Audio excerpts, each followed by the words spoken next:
Pas një arratije që zgjati rreth një çerek shekulli, autoritetet italiane kanë vënë në pranga vëllezërit Artur dhe Arben Mhilli të shpallur në kërkim ndërkombëtar nga drejtësia shqiptare pas një vrasjeje të ndodhur në vitin 1999 në Lushnjë.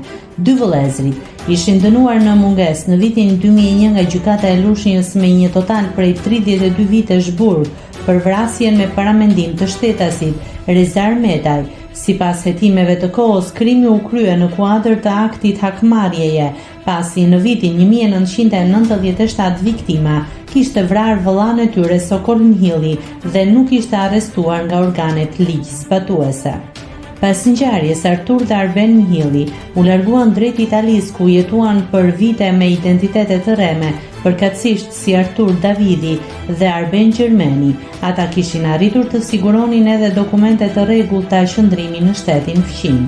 Zbulimi i vendodhjes së tyre erdhi pas informacioneve të siguruara nga autoritetet italiane, sipas të cilave persona me identitete të dyshimt jetonin në të njëjtën zonë me familjar të lidhur me ta. Në mungesë të gjurmëve të gishtrinjve në databazet shqiptare, identifikimi u realizua përmes analizës së fotografive të vjetra dhe përdorimit të teknologjisë së njohjes së fytyrës.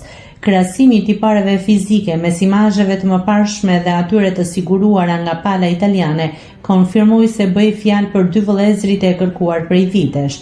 Në momentin e arrestimit, Artur Mhilli ishte 60 vjeç, ndërsa Arben Mhilli 54 vjeç. Në kohën e kryerjes së krimit, ata ishin përkatësisht 33 dhe 27 vjeç. Sokol Mhilli, viktima e vitit 1997, rezulton të jetë babai i Stenaldo Mhillit, i njohur për publikun nga pjesëmarrja e tij në spektaklin televiziv Big Brother VIP, ku ka rrëfyer edhe ngjarjen tragjike të familjes së tij.